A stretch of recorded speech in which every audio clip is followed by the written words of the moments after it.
Hello, freaks, and welcome to to the continuation of Doctor Who Watch Review. I don't know why I said it like that. It was a bit weird, but we're moving on to Series 6. So this is the last of the Troughtons, the last of the 60s, the last of the Black and Whites.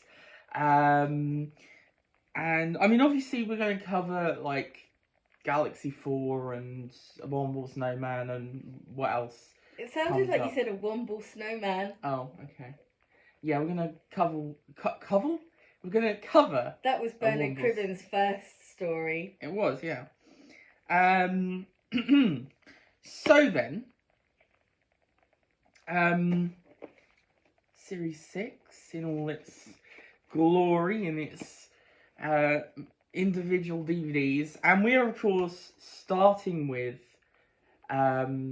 the Dominators. Kinky. Yeah, sorry. Sorry. Yeah, it's the joke. We do the joke. We do the joke. We do the joke. This was pretty much our whole experience with this story. Just sort of destroy it. Yeah, exactly. So yeah, The Dominators, written by Norman Ashby. Very famously, I say very famously, but like in Doctor Who circles, this is quite well known as. It was originally scripted as a 6-part, but then it basically, I can't remember all the details, but this then got shortened down to 5, adding another one to the Mind Robber, which is next, obviously. So yeah, this is a 5-part Troughton, which is not a common occurrence. Okay then, let's just get into it. Initial, or just what I thought of the episode. This was really fun. It was. This. I like the costume design. Some people had curtains, and some people had shells. Yes, or just nice dresses. So yeah, this was really fun. This is one of the more hated Troughtons, and I'll be honest, don't really see it. It's just a lot of fun. It's kind of silly. It's a bit stupid, but like the cast seems to be having a great time. There's a lot of sort of just them back and forth. This really could have been a full-parter, to be honest. It's kind of them just running around this area for the runtime, really, just sort of going, oh my gosh, a quark! And then, obviously one of the, I think is it... That never gets old. No. I think it's Toblerone. Yeah, he really, really wants to destroy everything. Toba going, destroy them! Destroy, quarks, destroy! And then Rago going, do not destroy, I want slaves! Don't destroy, you idiots! It's kind of just that, but it's a lot of fun. They're all really putting in performances here. Rago was really chewing the scenery. Yeah. And really enjoying telling Toba to submit to him. Yeah, exactly. And Toba just getting off on destroying everything is just really fun. Yes. So, yeah, the basic idea of this, the basic premise is that, like, they go to Dalkis, these 2 Dominators in the ship. Suck up all the radiation. Yeah, well, that you find out later, but the central mystery is they go to this irradiated island that suddenly has no radiation. I wonder where it could have gone in this ship. And basically they want to do something, you're not sure the whole way through, but it's to do with energy. They're looking for something, and in the middle are the Dalkins, who are a peaceful race, basically, who are pacifists. And it's basically, don't be pacifists, kill people. Yeah. It's very much that. We want violence. Yeah, it's quite an interesting story for its time. A lot of them, I kind of think of Daleks as well with the Thals, the idea that like they're making themselves defenseless. because the enemy's going to attack no matter what. You know, these sorts of fears, kept cropping up with the Cold War and everything. So it's quite an interesting. You know, there's a lot to do with like nuclear arms and stuff. In here, like, because the radiated island was a test site, which is what has led the Dalkins to being this peaceful race. They've discovered how this destructive force, and it's, kind of scared them. So it's quite an interesting story for its time. It's not done particularly well. It's very muddy and like very sort of. Well, it's like it's black and whiting. Yeah, very really, much so. It's very on the nose as well. I mean, you can see this one. There's no politics in Doctor Who. It's quite funny. I will say I don't know how much was meddled with this one, because it feels a little bit like it was supposed to be more comedy than it ends up being. Particularly the moments in the meeting room are quite funny, and they feel specifically supposed to be sort of,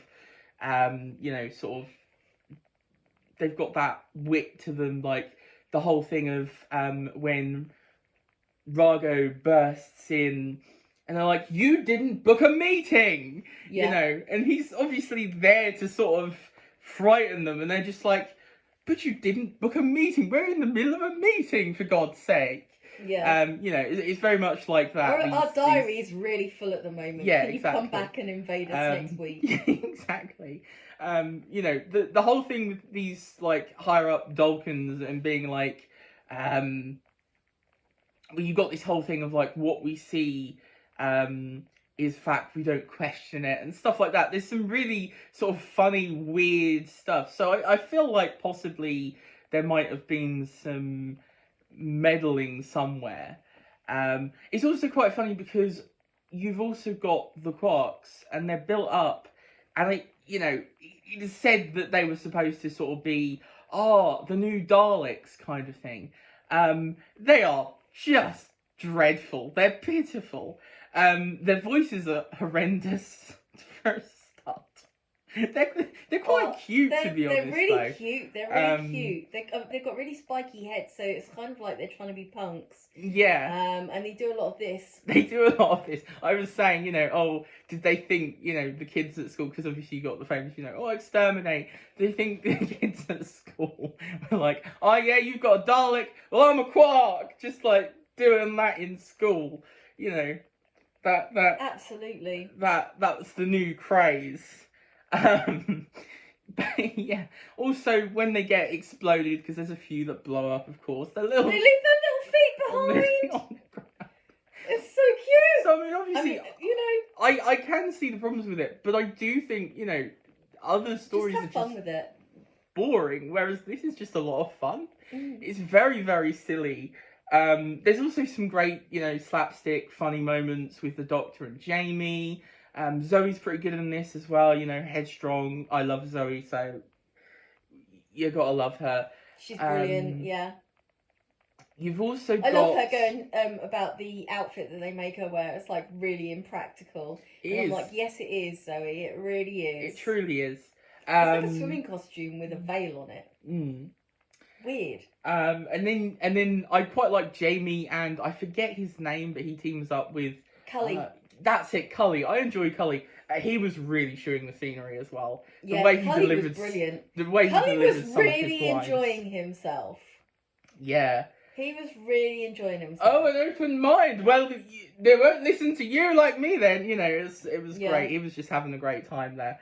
I think if the story had tried to embrace, if they tried to embrace the comedy more, I think this would have worked better, to be honest. Because it feels like it is supposed to be a comedy story.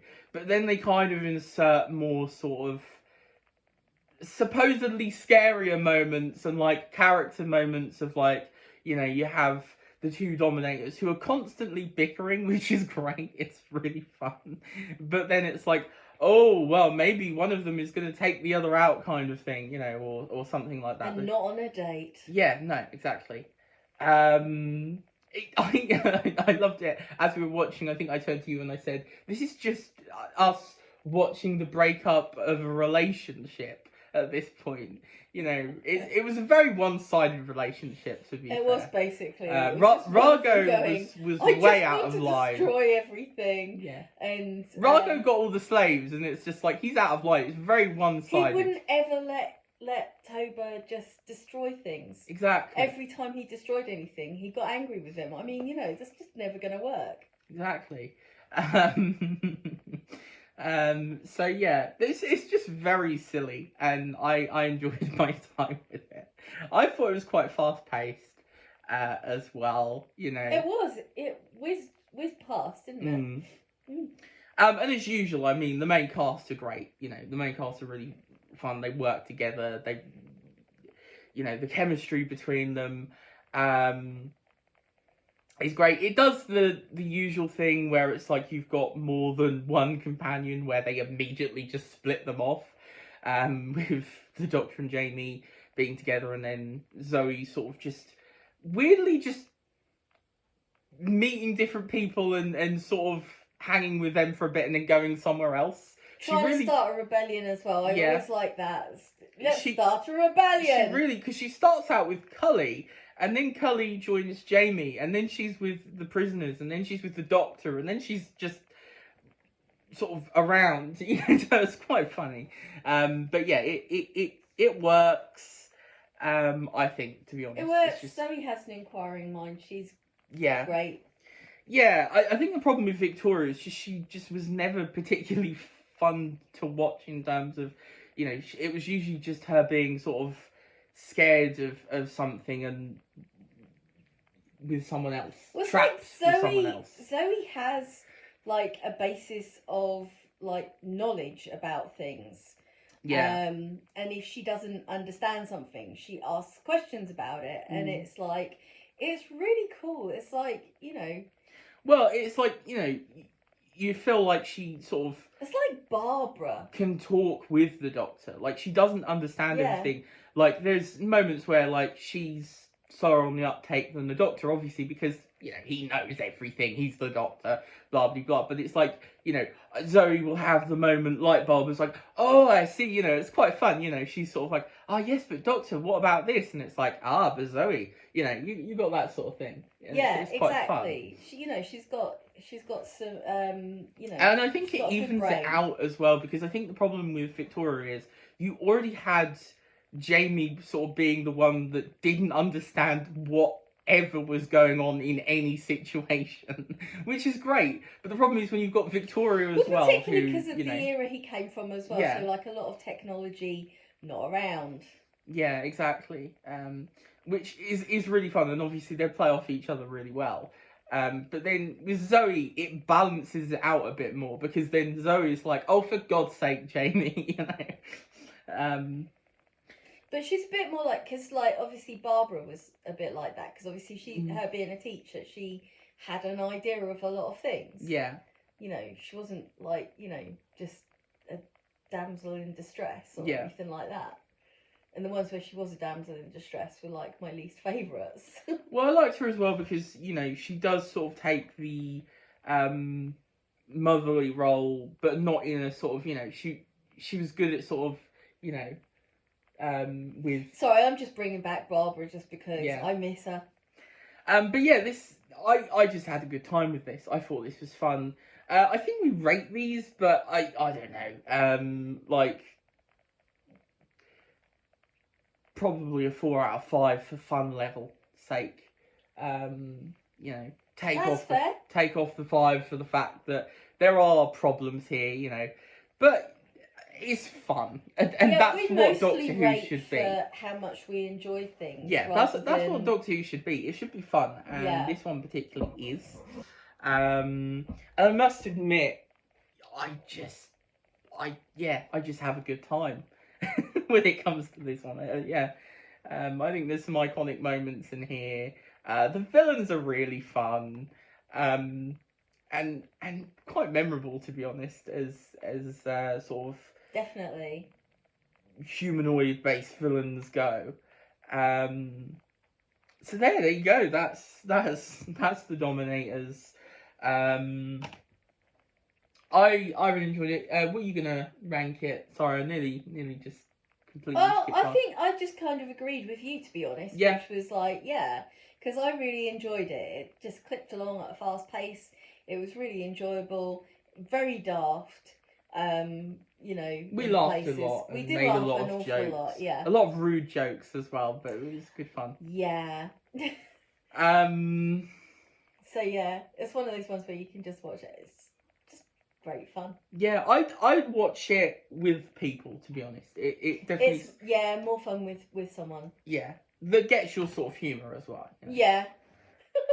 I think if it works, it's going to work for people. I have seen more people come out of the woodworks to sort of say, "Oh, I really enjoy this one," and yeah, it's a good time. So there we go. Next is a personal favourite for both of us. Yep. The Mind Robber. I've watched this multiple times. Can't wait. I believe this was my first Troughton that I watched as well. I could be wrong, but I'm pretty sure it was my first Troughton. So it's a great way to get into Troughton, honestly. Yeah, and I believe this is 6 part 1 as well, so something like that.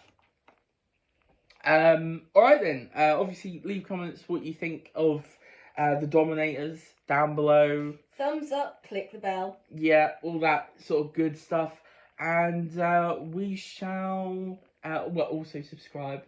You know, maybe. And also we shall see you in the next video. Yeah. Goodbye.